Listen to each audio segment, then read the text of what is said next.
A ver, bueno, en primer lugar, vamos a ver lo que es el sector real y cómo el PIB real ha venido cambiando en los últimos años. Bueno, a partir de la crisis económica que todos sabemos que pasó en el 2008, el Producto Interno Bruto de todos los países de alrededor del mundo disminuyeron, ya sea en mayor o menor escala. Eh, lo cual en el año 2010 Alemania logró estabilizar su PIB en, a comparación del 2008 y 2009, que fueron años sumamente de decrecimiento. A ver, en 2010, en cifras monetarias, el PIB era de 3.396 billones de dólares y esto quiere decir que en el 2009 se encontró en menos 5,7% el PIB a comparación del 2010 que logró posicionarse en un 4,2%, subiendo más de 0,8% de porcentaje en su PIB. A ver, también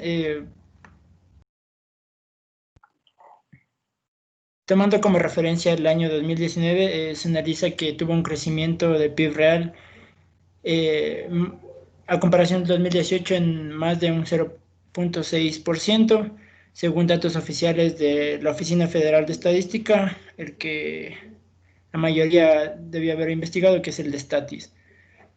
Y bueno, de igual manera, el crecimiento, Alemania tenía un crecimiento del PIB en comparación del 2000 al 2019. Bueno, el promedio de crecimiento del PIB del año 2000 al 2017 o 2018 que se supone que debíamos averiguar, se mantiene que en la década del 2000 tuvo cifras de crecimiento poco alentadoras debido al desempleo y conjuntamente al envejecimiento de la población, lo que hizo a las autoridades y al gobierno alemán tomar cartas en el asunto y al al final de la primera década del 2000, Alemania se benefició como exportador ya que la economía mundial experimentó un alto crecimiento. Bueno, entre 2003 y 2005, la Agenda 2010, como mencionó Dani, de igual manera con las reformas Hartz, lograron un alto crecimiento y una disminución del desempleo, ya que bueno, básicamente las reformas Hartz eran reformas de mercado de trabajo que tenían como principal punto reducir costos en los modelos sociales alemanes y aumentar las actividades productivas de todas las industrias alemanas. Bueno, de igual manera, después de la recesión del 2008, la producción alemana cayó, como ya lo mencioné anteriormente, y el gobierno brindó un estímulo económico de 50.000 euros a cada industria alemana, promoviendo también las exportaciones fuera de la zona euro, ya sea a Estados Unidos o a gran parte de Sudamérica. Bueno, entre los datos atípicos que pude encontrar, el primer dato atípico eh, viene de la mano de las reformas Hartz y de la Agenda 2010, como ya lo mencioné, eran para aumentar las actividades productivas y reducir los costos de los modelos sociales alemanes. El segundo dato atípico que pude evidenciar es que en el año 2009, debido a la recesión que tuvo y que se enfrentaba al mundo, el gobierno alemán brindó un bono monetario, de igual manera como ya les mencioné, y en el año 2013 Alemania se posiciona como el tercer mayor exportador e importador del mundo e incluso produjo un superávit jamás antes visto en una economía mundial. Bueno, en relación al año 17 tenemos que Alemania presentó una disminución de su crecimiento económico debido a las circunstancias de incertidumbre que provocó el proceso del Brexit y en el cual disminuyó las exportaciones. Esto lo investigué en el Banco Mundial. Bueno, y por último se añade las incertidumbres políticas y los cambios estructurales de la industria nacional automotriz debido a la débil demanda internacional, bajando la demanda, como, recalcando las empresas como Audi, Mercedes-Benz y Volkswagen.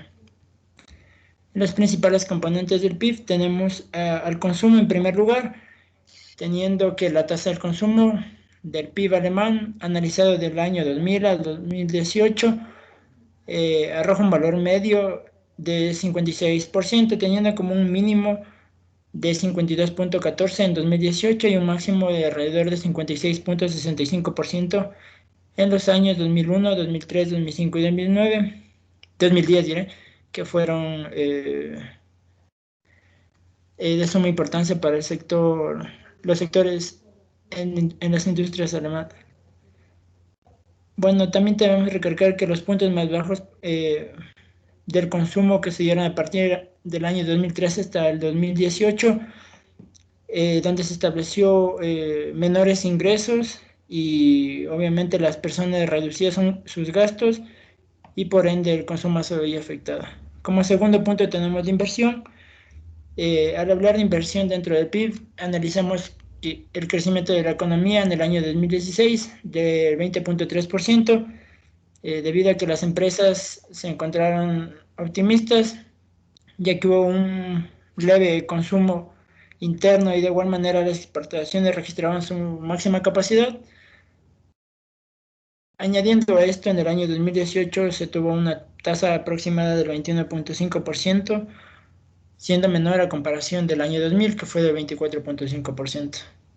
En promedio, durante los años 2000 2018, se oscila que estuvo entre el 18 al 24% respectivamente, presentando incrementos y disminuciones teniendo en cuenta los diferentes contextos mundiales.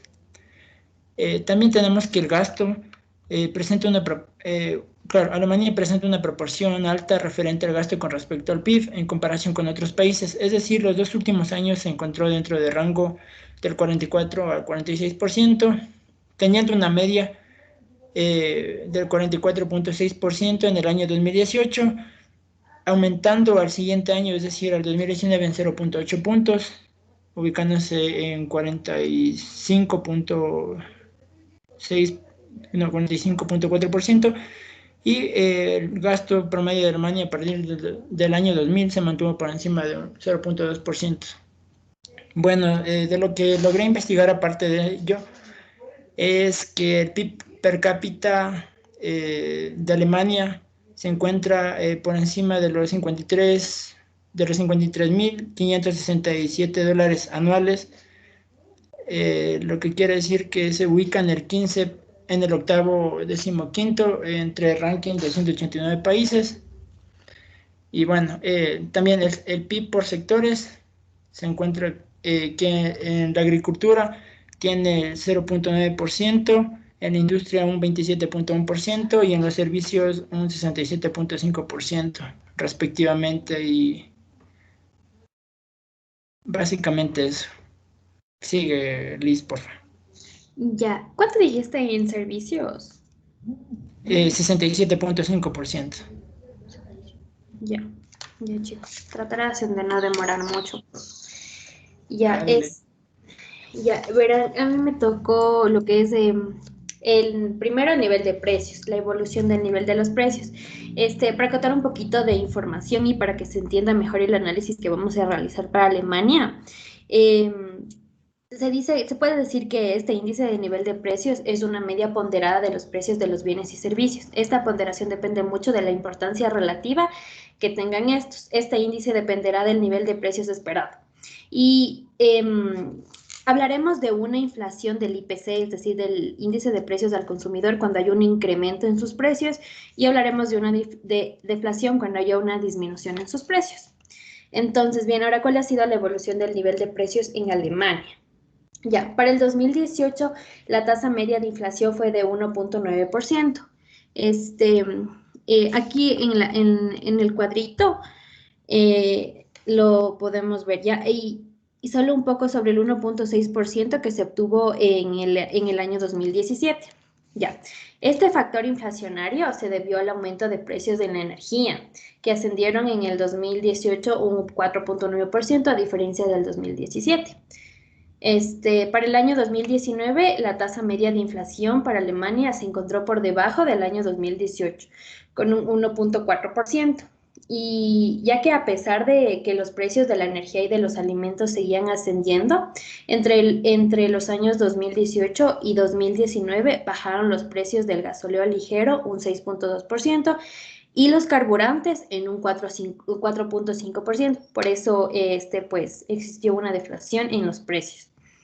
Ahora, hasta lo que vamos de este año del 2020, que como sabemos, hemos estado atravesando esto de la pandemia, la tasa de variación anual ha sido de un menos 0.2%, con una caída en los precios de la energía de un menos 7.1% y los precios de alimentos en un 0.6%. En el 2018 los precios de energía subieron, en el 2019 igual se mantenieron subiendo, pero aquí los precios de la gasolina y los carburantes bajaron. Y ya para este año, por lo de la pandemia, bajaron tanto costos de energía y de alimentos. Ya, ahora les voy a hablar del mercado laboral. Entonces, ahora, tenemos nosotros lo que es un salario nominal. Este es el que depende de la cantidad de dinero que reciba una persona por su trabajo. Y ahora el salario real va a depender de este salario nominal y en relación de los precios que ya se habló anteriormente.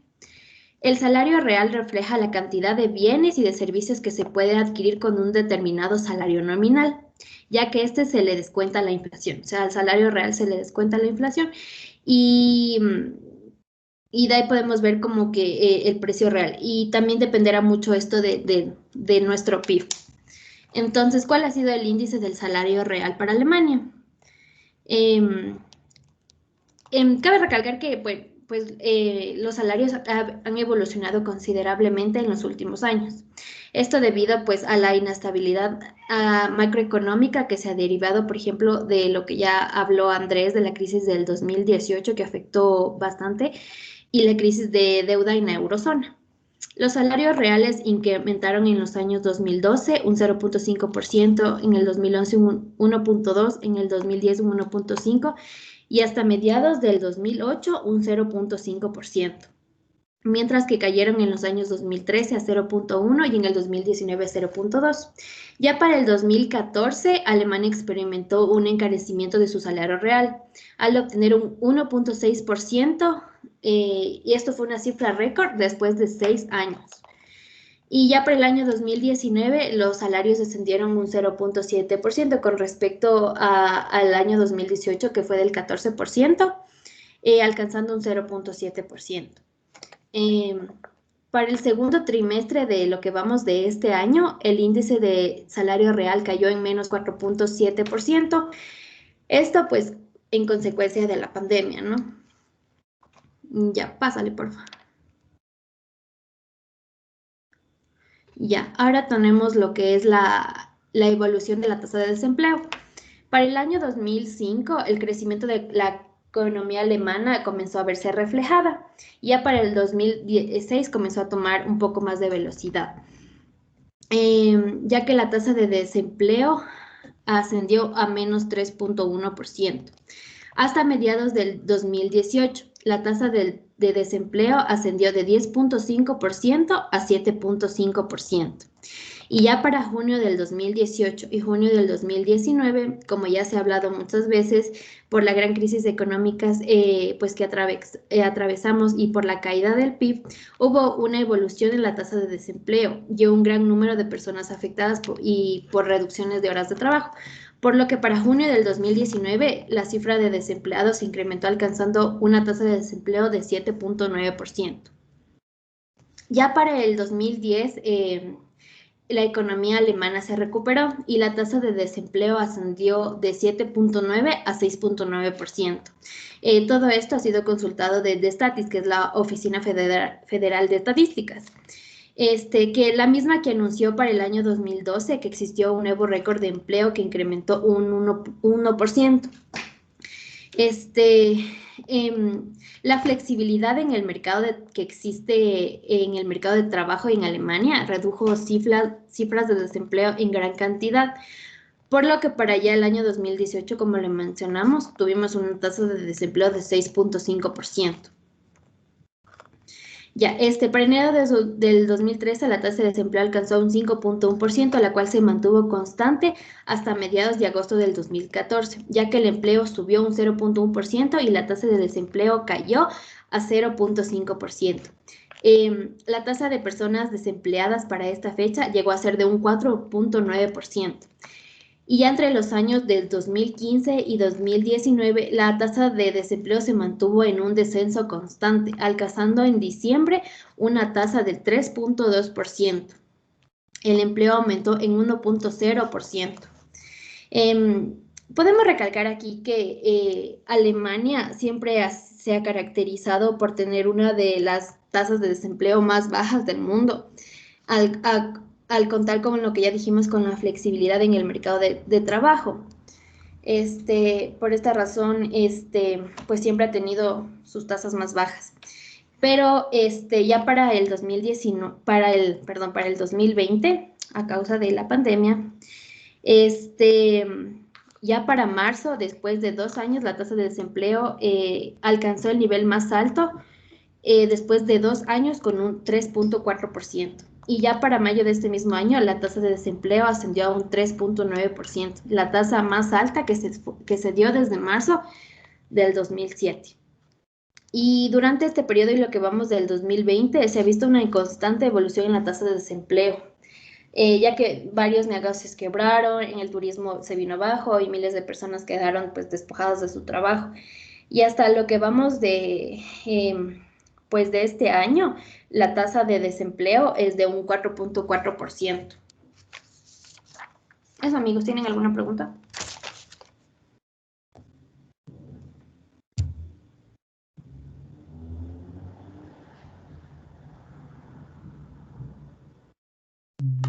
Creo que no.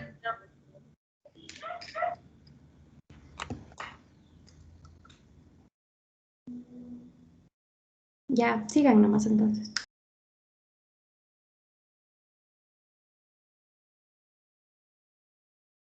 Dale la próxima diapo.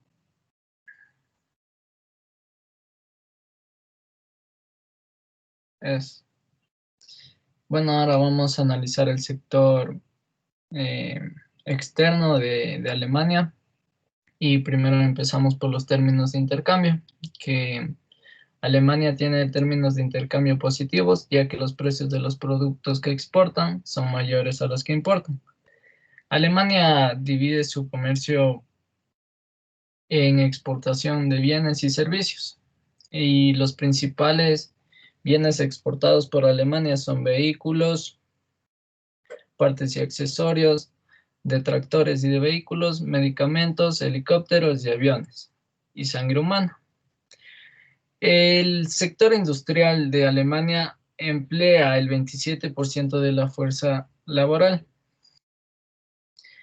mientras que los servicios que más exporta Alemania son transporte, viajes, servicios informáticos y de información, regalías y derechos de licencia, servicios financieros y servicios de seguros.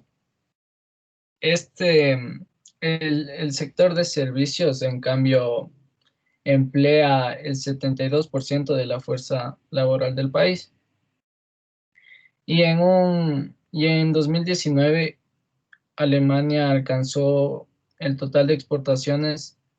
El total de exportaciones fueron de 1.330 millones de euros, obteniendo un superávit de 227.604 millones, es decir, un 2.2% menos que el año anterior. La siguiente.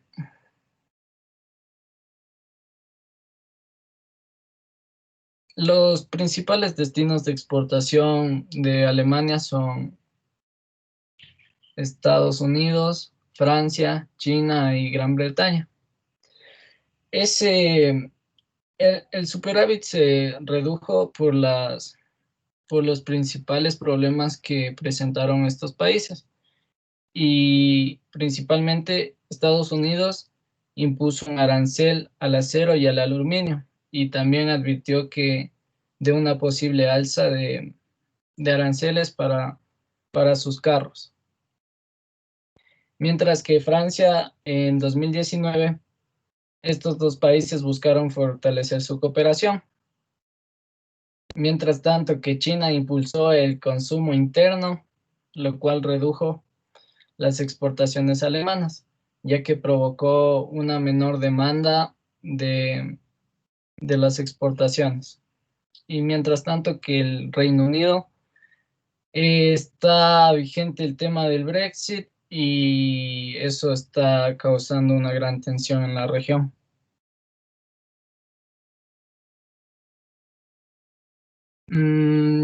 Ahora pasamos a la balanza por cuenta corriente. Esta balanza se conforma por la balanza comercial, los pagos de salario y las remesas.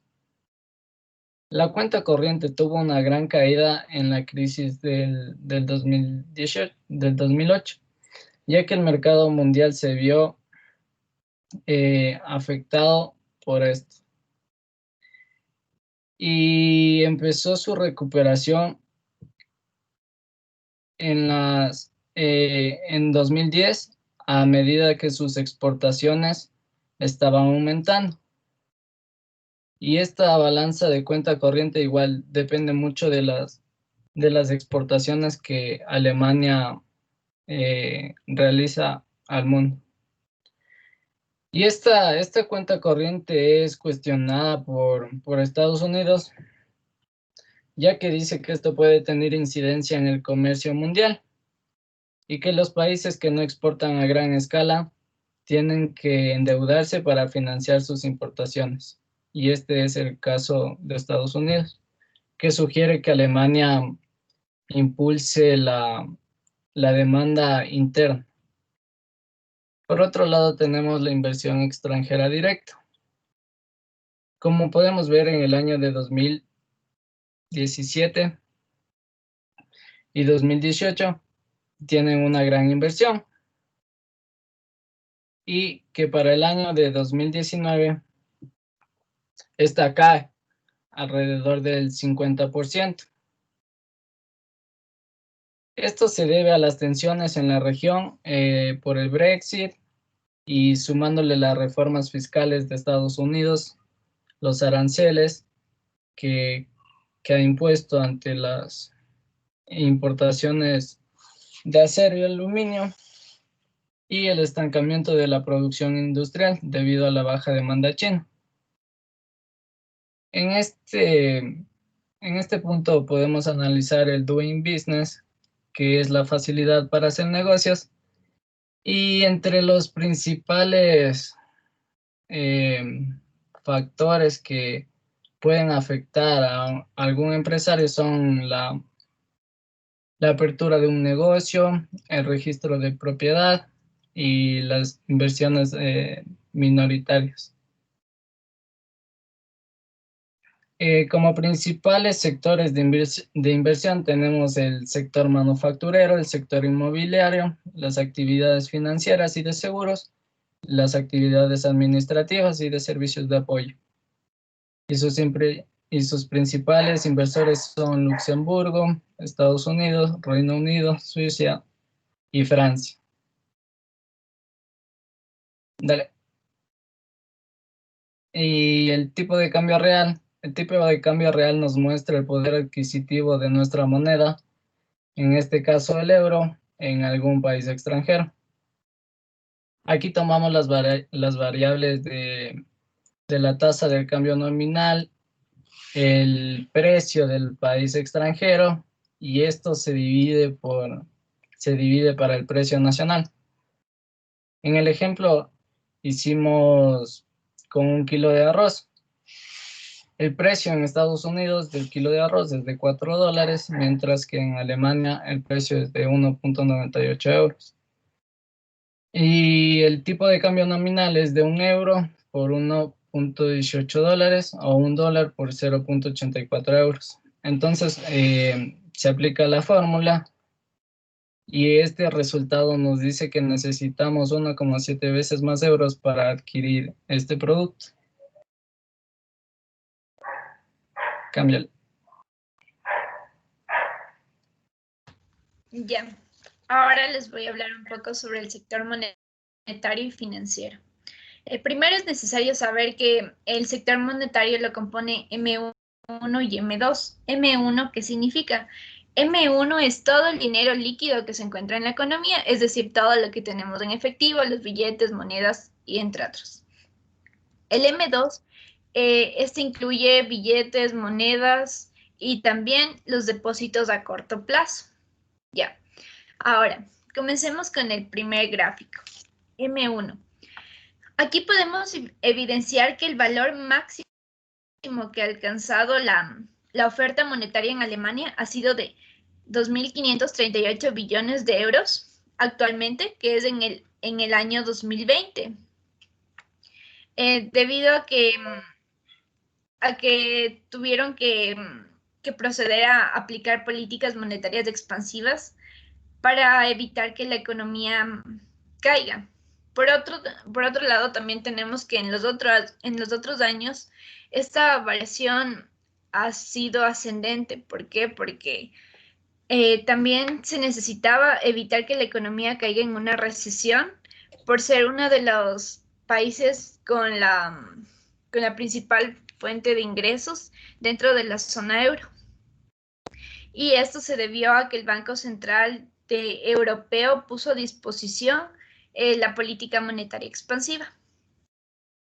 Mientras que en M2 también podemos evidenciar que hubo un crecimiento significativo, alcanzando su punto más máximo en este año de 3.349.10 billones de euros.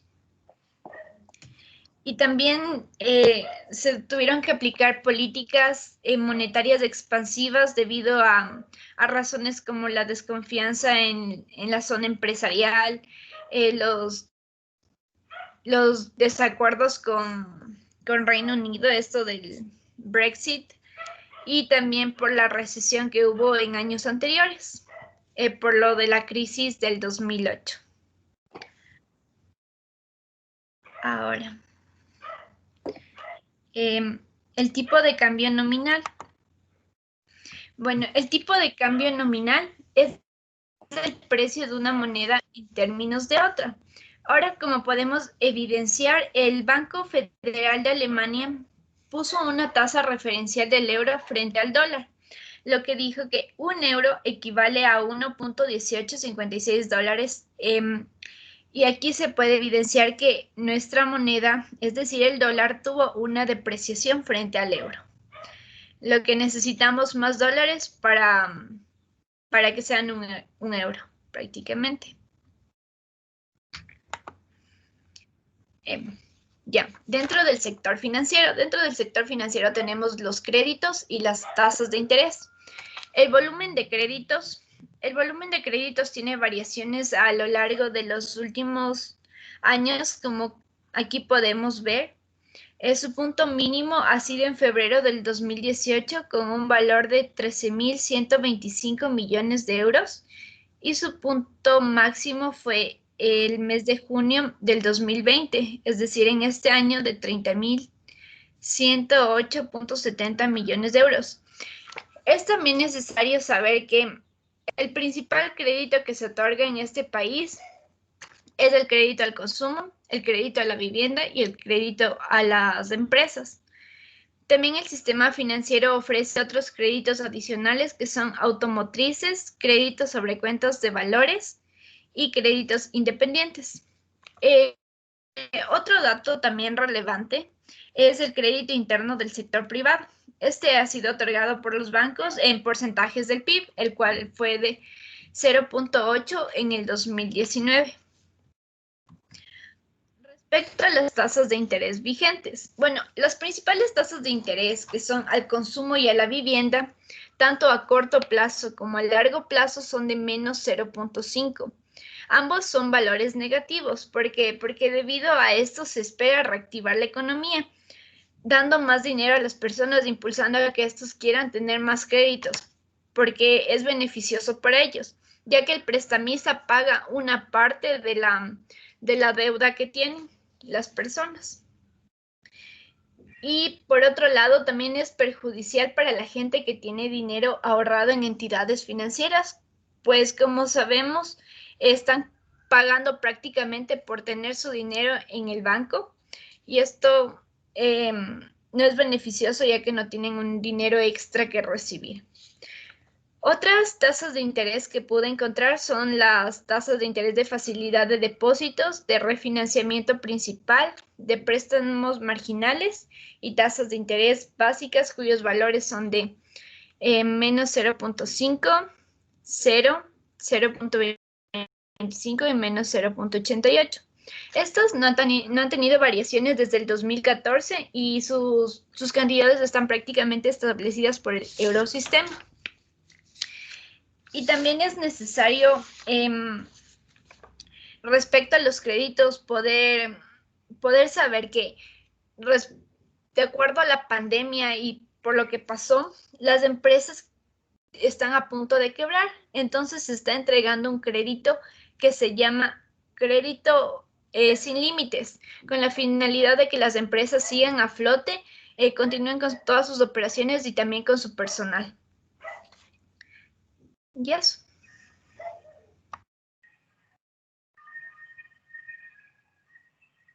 Dale, creo que ya me toca entonces. Pásale la diapositiva, por favor. Ya. Bueno, yo voy a hablar de los ingresos fiscales en Alemania. Bueno, Alemania es un país que tiene una alta presión fiscal. En el 2019 fue del 41.5%, pero desde el 2010 ha sido entre el 38.6 y el 41.5. Como podemos ver en la gráfica, los ingresos fiscales han crecido constantemente. Ya.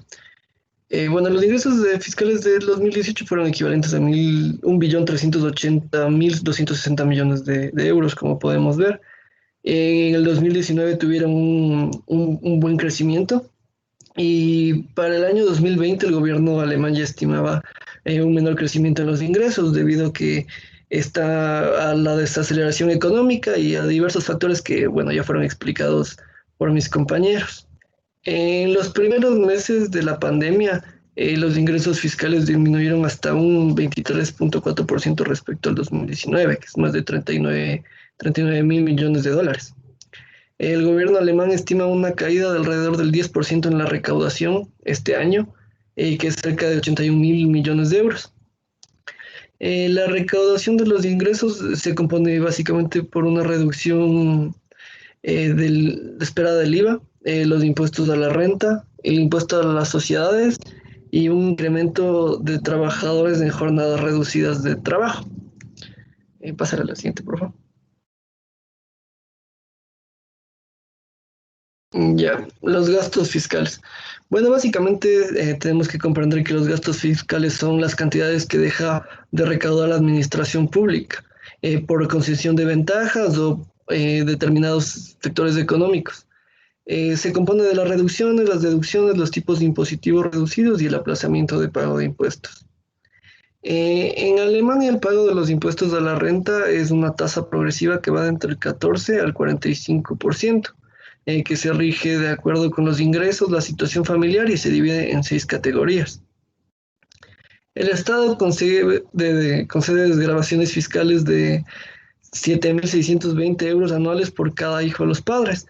Y para incentivar el consumo, el gobierno alemán ha dispuesto desde el 1 de julio hasta diciembre, o sea, hasta finales de año, que la tasa del IVA regular va a bajar de 19 al 16% y la tasa reducida, que se aplica a diversos de alimentos y artículos de primera necesidad, se va a reducir del 7% al 5%.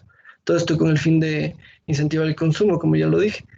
Y debido a la pandemia, el gobierno también ha implementado políticas con garantías estatales por montos de cerca de 800 mil millones de dólares, que se hacen efectivos con las empresas que no puedan cumplir con sus obligaciones debido a la pandemia. Ya. También voy a hablar del gasto público, porque Alemania es un país que tiene un alto nivel de gasto público, que es equivalente al 45.5% del PIB. Alemania, bueno, se estima que el gasto público per cápita en Alemania es de 18.743 euros por persona, y los principales sectores a los que se destina el gasto son la educación, la salud y la defensa. Listo.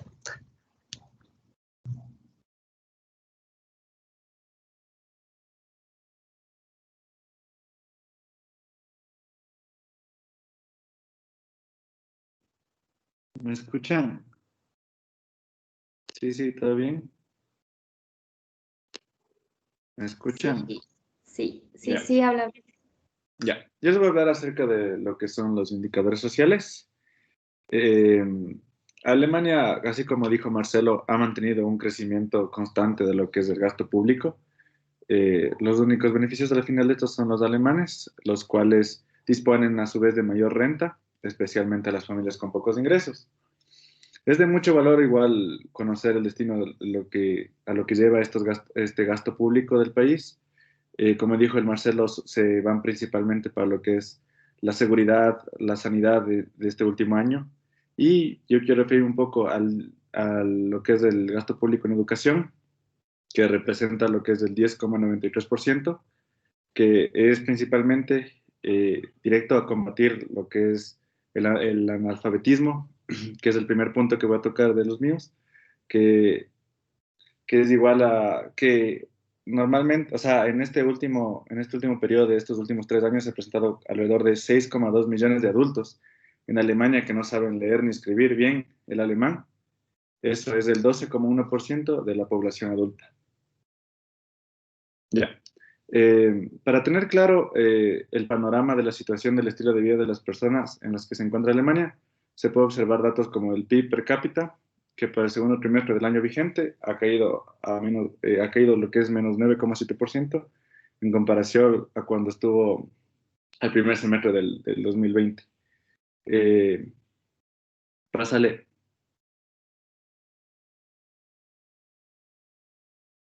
Pásale, Michu.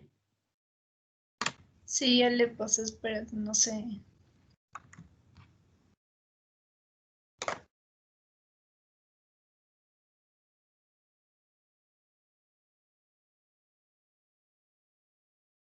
¿Esa?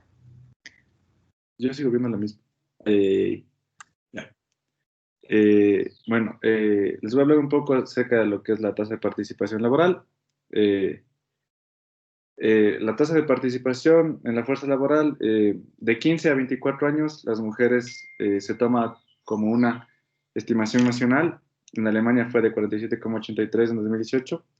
Su valor más elevado durante los últimos 35 años fue de 58,81 en 1990. Mientras que su valor más reducido fue de 44,37, el cual lo alcanzó en 2004. Por otro lado, otro factor que se debe de notar es la informalidad, que es el otro tema que trato acerca de lo que es la informalidad en el mercado laboral, que, la informalidad laboral, lo cual se muestra en datos, que es un 10% de los alemanes tienen un trabajo fijo a tiempo completo, ejercen una actividad informal remunerada simultáneamente a menor precio, o sea, reciben un menor salario, es que generalmente está estipulado en la ley y es regularizado. Durante sus tiempos libres o de descanso, incluidos los fines de semana. A su vez, voy a hablar un poco de lo que es el salario. El salario mínimo interprofesional para 2020 en Alemania ha quedado fijado en 1.584 euros al mes, es decir, 19.008 euros al año, teniendo en cuenta que se consideran 12 pagas anuales, que es la división habitual del salario anual en la mayor parte de los países. A su vez, les voy a hablar un poco de lo que es el salario medio para el 2019, el cual ha sido 52.185 euros al año, es decir, 4.349 euros al mes. Si hacemos el cálculo igual suponiendo 12 pagos en todo el año. Pásale.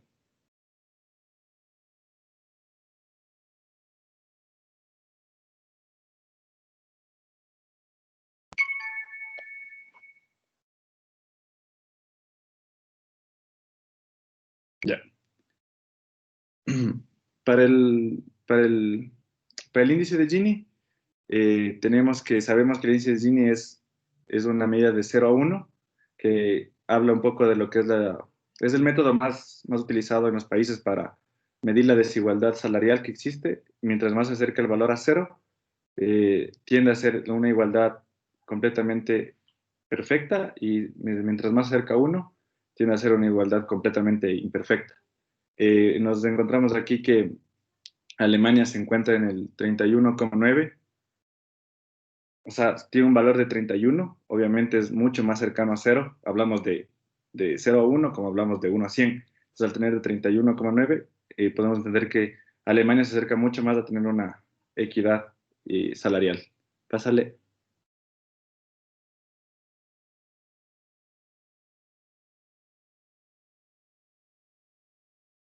Ya.